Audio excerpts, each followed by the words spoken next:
नमस्कार साथियों, कैसे हो आप सभी। मैं आशा करता हूँ कि आप सभी बहुत अच्छे होंगे और अपनी कक्षा 12th की एग्ज़ाम की तैयारी बहुत ज़ोर शोरों से कर रहे होंगे। और जो भी विद्यार्थी भौतिक विज्ञान को लेकर चिंतित है कि हमारा पेपर कैसा जाएगा और पेपर कैसा आएगा, तो दोस्तों बिल्कुल घबराने की ज़रूरत नहीं है। मैं अपने इस चैनल पर बहुत इम्पोर्टेंट पर्सन कक्षा 12th भौतिक विज्ञान के डालने वाला हूं, तो आप इन वीडियो को ज़रूर देख लेना, क्योंकि एग्ज़ाम में आपको ये प्रश्न ज़रूर देखने को मिल सकते हैं। तो दोस्तों, इससे पहले मैंने बहुत इम्पोर्टेंट प्रश्न डाल दिए हैं। अगर आपने नहीं देखे हैं तो एक बार चैनल पे जाके ज़रूर देख लें। लेंस मेकर सूत्र, गोलीय पृष्ठ द्वारा अपवर्तन और सूक्ष्मदर्शी का नामांकित चित्र बनाना, ऐसे और भी प्रश्न हैं। तो मैं आज इस वीडियो में आपको प्रत्यावर्ती धारा का औसत मान निकालना सिखाऊंगा, वो भी बहुत आसान तरीके से। देखो, एक पूर्ण चक्कर के लिए प्रत्यावर्ती धारा का औसत मान कैसे निकाला जाता है। तो औसत आप लोगों ने कक्षा 10 में पढ़ा होगा कि औसत का मतलब होता है राशियों का योग बटा राशियों की संख्या। लेकिन यहाँ प्रत्यावर्ती धारा का औसत मान निकाल रहे हैं, तो प्रत्यावर्ती धारा में तो राशि तो नहीं है, लेकिन धारा का योग होगा एक संपूर्ण चक्कर के लिए। देखो, प्रत्यावर्ती धारा आप लोग जानते होंगे, प्रत्यावर्ती दो धारा चलती है, वो कुछ इस तरीके से चलती है। ये साइन कर्व बनाती है, यानी जीरो से लेकर यहाँ से जो समय होता है इसका, जीरो से लेकर यहाँ तक इसका चलता है, टी समय तक चलता है। कितने समय तक चलता है? टी समय तक। यानी एक पूर्ण चक्कर करने में जो समय लगता है उसे अपन आवर्तकाल कहते हैं। तो ये हो जाएगा 0 से टी। तो 0 से टी यानी इस समय के अंदर धारा का छोटा छोटा मान आया होगा। देखो, ये छोटा छोटा मान यहाँ से लेकर इतना सा मान, इतना सा मान, इतना सा मान। तो हम इन सभी मानों को क्या करेंगे? जोड़ेंगे, सभी मानों को जोड़ेंगे। तो दोस्तों, जोड़ने के लिए हम क्या करते हैं? सम करते हैं। इंग्लिश में अपन बोलते हैं सम करते हैं।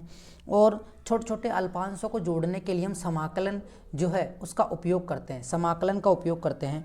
तो यहाँ पर अपन क्या करेंगे? समाकलन करेंगे, और समाकलन की लिमिट जो होगी वो 0 से लेकर टी होगी, क्योंकि हम जो धाराओं को जोड़ने वाले हैं, प्रत्यावर्ती धारा को जोड़ने वाले हैं, वो कहाँ से कहाँ तक जोड़ने वाले हैं? 0 से लेकर टी तक जोड़ने वाले हैं। तो इसकी जो सीमा होगी वो 0 से लेकर टी होगी। कितनी होगी इसकी सीमा? 0 से लेकर टी होने वाली है।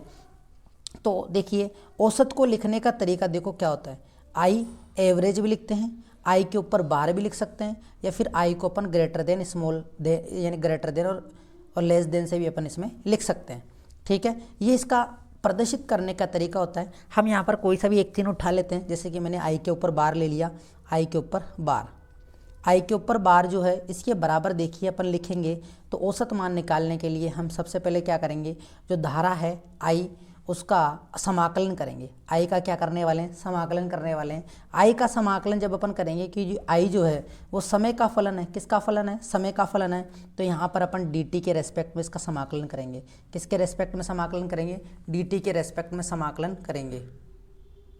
dt के रेस्पेक्ट में समाकलन करेंगे तो समाकलन का चिन्ह ये होता है, और अपन लिमिट लगा देंगे 0 से लेकर कैपिटल टी, क्योंकि एक संपूर्ण चक्कर के लिए निकाल रहे हैं, इसलिए लिमिट 0 से लेकर टी लगाएंगे। दोस्तों, समझ में आ रहा होगा आप लोगों को। और इसके बाद में संपूर्ण समय, यानी आप ये जो इंटीग्रेशन 0 से लेकर टी और dt, क्योंकि इसका भाग लगेगा, संपूर्ण आवर्तकाल का भाग लगेगा, तो आप इसकी जगह कैपिटल टी भी यूज़ कर सकते हैं। डायरेक्ट इसकी जगह आप कैपिटल टी यूज़ कर सकते हैं। वो भी देखो कैसे। देखो, dt का अगर समाकलन करते हैं तो वो आता है टी। क्या आता है दोस्तों? टी आता है। लिमिट लगी हुई है 0 से लेकर टी, तो अपर लिमिट माइनस लोअर लिमिट करेंगे तो टी माइनस 0, तो टी माइनस 0 करेंगे तो टी आएगा। तो इसकी जगह अपन कैपिटल टी ही यूज कर सकते हैं, इसमें आपको कोई दिक्कत नहीं होनी चाहिए। इसकी जगह आप कैपिटल टी। तो ये तो हो गया प्रत्यावर्ती धारा का औसत मान का सूत्र। आई के ऊपर बार बराबर इंटीग्रेशन 0 से लेकर टी आई डी टी बटा इंटीग्रेशन 0 से लेकर टी डी टी। इसकी जगह आप टी का भाग लगा सकते हो, यानी आप इसको इस तरीके से भी लिख सकते हो। मैं यहाँ पे लिख के आपको बता देता हूँ। देखिए, आई के ऊपर बार बराबर इंटीग्रेशन 0 से लेकर capital T I D T बटा कैपिटल टी। ये सूत्र भी एक प्रत्यावर्ती धारा का औसत मान का बहुत आसान सूत्र हो गया। इस तरीके से आप यहाँ पे इसका यूज कर सकते हैं। अब हम समाकलन करेंगे, और हम पहले तो ये पता लगाते हैं कि ये जो यहाँ पर आई लिखा हुआ है, ये आई प्रत्यावर्ती धारा का तात्क्षणिक मान है। और प्रत्यावर्ती धारा का तात्क्षणिक मान का जो समीकरण होता है वो आई बराबर आई नोट। ये आई नोट क्या है अभी बताऊंगा मैं आपको। आई नोट यहाँ पे आ रहा है साइन, दोस्तों ये साइन क्यों आ रहा है? क्योंकि ये साइन यानी ज्या वक्रीय कर्व है। साइन को अपन हिंदी में ज्या बोलते हैं, तो ज्या वक्रीय कर्व है ये। ज्या वक्रीय कर्व में पता है क्या होता है, यानी 0 डिग्री पर 0 मान होता है, 90 पे क्या होता है 1 मान आता है, अधिकतम मान आता है, इस तरीके से मान घटता जाता है। ये साइन का कर्व होता है। ये कोस का कर्व बता देता हूँ मैं आपको। कोस का कर्व इस तरीके से होता है।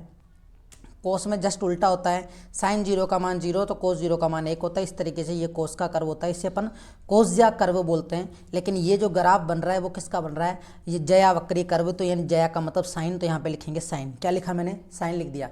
अब आता है ओमेगा टी। ओमेगा टी क्या है दोस्तों, देखिए ओमेगा टी का मतलब मैं आपको बताता हूँ कि जो ये प्रत्यावर्ती धारा जो है वो क्या कर रही है, इस एक्सिस के साथ में यहाँ से एक थीटा कोण बना रही है। थीटा कोण यानी थीटा एक कोणीय विस्थापन होता है, कोणीय विस्थापन होता है। और कोणीय विस्थापन जो है यानी कोणीय आवर्ती बराबर अपन लिखना चाहें तो थीटा बटा टी। कोणीय वेग जो होगा यानी ओमेगा को अपन कोणीय वेग भी कह सकते हैं, कोणीय आवर्ती भी कह सकते हैं। ओमेगा बराबर थीटा बटा टी। तो यहाँ से थीटा बराबर क्या आ जाएगा, ओमेगा गुणा में टी। ओमेगा गुणा में टी आ गया। तो ये ओमेगा टी जो है इसके साथ में आएगी। क्यों? क्योंकि ये ओमेगा कोणीय वेग से गुणन कर रही है प्रत्यावर्ती धारा, इसलिए यहाँ पर क्या आएगा, ओमेगा टी आएगा। तो प्रत्यावर्ती धारा का तात्क्षणिक समीकरण हमने लिख लिया, I बराबर आई नोट साइन ओमेगा टी। अब लिख लिया तो हम इसका उपयोग यहाँ पर करेंगे, यानी I की जगह आई नोट साइन ओमेगा टी लिखेंगे और इसका समाकलन करेंगे, वो भी बहुत आसान तरीके से। बस आपको समाकलन पता होना चाहिए कि साइन का समाकलन क्या होता है, बस इतना सा अगर आपको पता है तो आप पूरा डेरिवेशन बहुत आसान तरीके से कर पाएंगे। ठीक है दोस्तों, देखिए मैं एक बार वापस से उस सूत्र को लिख देता हूँ। प्रत्यावर्ती धारा के औसत मान का सूत्र I के ऊपर बार बराबर इंटीग्रेशन 0 से लेकर कैपिटल T I dt बटा टी। ये टी कैसे आया मैंने आपको बता दिया। अब हम क्या करेंगे, अभी हमने लिखा था धारा का तात्क्षणिक मान का समीकरण I बराबर होता है I naught sine omega t multiply में डी टी, और यहाँ पे अपन समाकलन का चिन्ह लगाएंगे और लिमिट लगाएंगे 0 से टी। इसको और भाग में टी, इसको हम समीकरण नंबर 1 नाम दे देते हैं। और ये जो समाकलन वाला जो पोर्शन है इसको हम अलग से हल करके यहाँ पर समीकरण नंबर 1 में वापस से रख देंगे, जिससे कि हमारा काम बहुत आसान हो जाएगा। चलते हैं, आई यहाँ से मैंने क्या किया, इसको उठा के यहाँ रख दिया और इसका समाकलन पहले ही कर लेता हूँ। इसको उठा के यहाँ रख दिया, लिख दिया। यहाँ पर लिखने के बाद में देखिए आई नोट जो है वो कांस्टेंट राशि है, धारा का शिखर मान है, उसको अपन बाहर ले लेते हैं। बाहर ले लिया, जो समाकलन होगा वो केवल साइन ओमेगा टी का होगा। किसका होगा, साइन ओमेगा टी का होगा।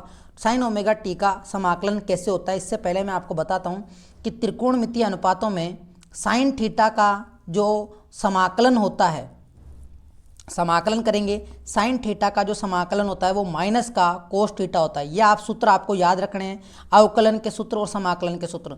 अगर दोस्तों आपको अगर अवकलन के और समाकलन के सूत्र नहीं आते हैं तो दोस्तों मैंने अपने YouTube चैनल पर समाकलन और अवकलन के बहुत आसान तरीके से समझाए हुए वीडियो डाल रखे हैं, जहाँ से आप अवकलन और समाकलन के सूत्र याद कर सकते हो। तो अगर आपको नहीं पता है तो एक बार वीडियो ज़रूर देख लेना, आपको वहाँ से सभी कुछ याद हो जाएगा और उसकी PDF भी आपको मिल जाएगी। चलिए वो दोस्तों, साइन थीटा का समाकलन जो होता है माइनस का कोस थीटा होता है, ये आपको पता लग गया। लेकिन यहाँ पर तो थीटा नहीं दे रखा, यहाँ पर तो ओमेगा टी दे रखा है। यही तो है मेन जड़। देखो यहाँ पे मैं लिखता हूँ समाकलन का चिन्ह साइन ओमेगा टी, तो आपको ये तो पता है, इसको थीटा ही मान के चलो, माइनस कोस थीटा की जगह आप लिख दो ओमेगा टी। लिख दिया ऐसे कैसे। अब देखो टी के गुणा में एक कांस्टेंट राशि और है, टी के गुणा में कांस्टेंट राशि और है। तो दोस्तों जब भी आप समाकलन करते हो तो अगर टी के, जैसे कि आप टी के रेस्पेक्ट में समाकलन कर रहे हो, टी के गुणा में अगर कोई कांस्टेंट राशि है तो क्या करते हैं अपन, समाकलन में उसका भाग लगा देते हैं और अवकलन में तो गुणा में लिख देते हैं। यहाँ पर अपन क्या करेंगे, साइन ओमेगा टी जो है इसका समाकलन करेंगे तो माइनस का कोस ओमेगा टी आएगा, और टी के जो गुणा में उसका क्या लगा देंगे, भाग लगा देंगे। क्या लगा देंगे, भाग लगा देंगे। बहुत आसान तरीका देख लीजिए। साइन थीटा का समाकलन माइनस का कोस थीटा होता है, थीटा की जगह आपको ओमेगा टी रखना है। लेकिन जब ओमेगा टी रखेंगे तो टी का वापस से समाकलन होगा, क्योंकि ये भी उसका फलन है। तो टी का समाकलन हो गया यहाँ पर, और इसके गुणा में आप तो इतना से याद रख लो, टी के गुणा में जो ओमेगा है उसका भाग लगा दो। क्या लगा दो, भाग लगा दो। भाग लगा दिया, चिन्ह तो माइनस का चल ही रहा है, ठीक है। अब इस मान को उठा के अपन यहाँ रखेंगे, यहाँ पर आ गया आई नोट इंटीग्रेशन 0 से लेकर कैपिटल टी। अब आपको ये लिखने की जरूरत ही नहीं है, क्योंकि आपने समाकलन कर दिया, समाकलन का मान क्या आ गया, minus cos omega T omega. तो ऐसा करते हैं, जब अपन समाकलन कर देते हैं तो यहाँ पर ये वाला चिन्ह हट जाता है और ये बड़ा ब्रैकेट लग जाता है, ऐसा ब्रैकेट लग जाता है। ठीक है, इधर भी लगा देता हूँ, ये ब्रैकेट बंद कर देता हूँ और ये लिमिट जो यहाँ लिखी हुई थी ना 0 से लेकर t, वो यहाँ लिख देंगे अपन, यहाँ लिख देंगे, इस साइड में लिख देंगे 0 से t। और साइन ओमेगा टी का समाकलन किया तो कितना आया, माइनस का कोस ओमेगा टी बटा ओमेगा, ये आया। अब देखिए ओमेगा कांस्टेंट राशि है तो इसको भी बाहर कर देते हैं, तो यहाँ पर अपन ओमेगा को बाहर कर देते हैं, तो यहाँ पर आई नोट बटा ओमेगा, आई नोट बटा क्या हो जाएगा ओमेगा, ब्रैकेट माइनस का चिन्ह, ध्यान रखना माइनस का चिन्ह है, कोस ओमेगा स्मॉल टी और यहाँ पे लिखा हुआ 0 से लेकर कैपिटल टी। क्या लिखा हुआ है दोस्तों, 0 से लेकर कैपिटल टी। ठीक है, यहाँ तक आपको समझ में आ गया। अब इसके आगे बताने वाला हूँ मैं आपको। अब हम क्या करेंगे, लिमिट लगाएंगे, जैसा कि हमने ये सूत्र लिखा और ये जो कॉमन था बाहर ले लिया। अब अपन upper limit minus lower limit करेंगे क्योंकि यही सूत्र होता है। तो देखिए आई बराबर आई नॉट बटा ओमेगा, और ये माइनस का जो चिन्ह है, इस माइनस के चिन्ह को अपन क्या करते हैं, बाहर ले लेते हैं। तो यानी ये किस तरीके से लिखा जाएगा, आई बराबर माइनस आई नॉट बटा ओमेगा ब्रैकेट बंद माइनस कोस ओमेगा टी और समाकलन की लिमिट 0 से लेकर टी। ठीक है, अब अपन लिमिट लगाने वाले हैं। ये तो ऐसे कैसे लिखा जाएगा, माइनस का आई नॉट बटा ओमेगा। सबसे पहले अपन लगाते हैं अपर लिमिट। कौन सी लिमिट लगाते हैं, अपर लिमिट लगाते हैं। तो अपर लिमिट कौन सी है, कैपिटल टी। तो यहाँ लिखेंगे माइनस का कोस ओमेगा कैपिटल टी यहाँ पर माइनस नहीं आएगा क्योंकि माइनस अपन ने कॉमन ले लिया, माइनस अपन ने कॉमन ले लिया तो यहाँ माइनस नहीं आएगा। ठीक है, capital T minus cos omega multiply में 0 करेंगे तो ये तो 0 ही हो जाएगा। तो यानी इस समीकरण को अपन ऐसे भी लिख सकते हैं, आई बराबर माइनस आई नोट बटा ओमेगा कोस ओमेगा टी। केवल क्या बचा, अगर इसका गुणा कर देंगे तो क्या हो जाएगा, कोस 0 हो जाएगा। क्या हो जाएगा दोस्तों, कोस 0 कोस 0 कोस 0 कोस 0 हो जाएगा। क्या आप लोगों को कोस 0 का मान पता है क्या, कितना होता है, कोस 0 का मान कितना होता है। तो दोस्तों कोस 0 का जो मान होता है वो होता है 1। कितना होता है, 1।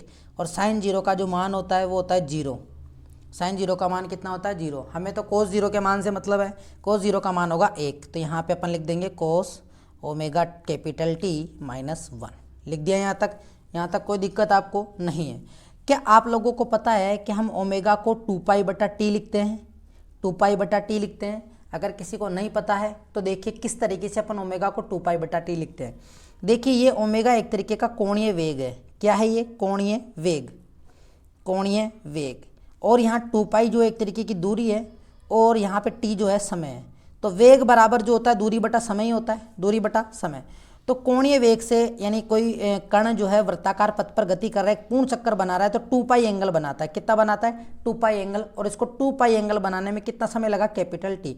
तो ओमेगा बराबर 2 पाई बटा टी भी लिखा जाता है। अब हम क्या करने वाले हैं, ओमेगा की जगह 2 पाई बटा टी रखेंगे। तो सबसे पहले यहाँ अपन लिख देते हैं आई बराबर माइनस का आई नोट बटा ओमेगा ब्रैकेट बंद कोस ओमेगा की जगह क्या लिखेंगे, 2 पाई बटा कैपिटल टी मल्टीप्लाई में टी माइनस 1। यहाँ तो कोई रोल ही नहीं है इसका, यहाँ कोई रोल नहीं है। यहाँ तक अपन ने लिख दिया। अब देखना आई बराबर माइनस आई नोट बटा ओमेगा, ये तो ऐसे कैसे रहेगा।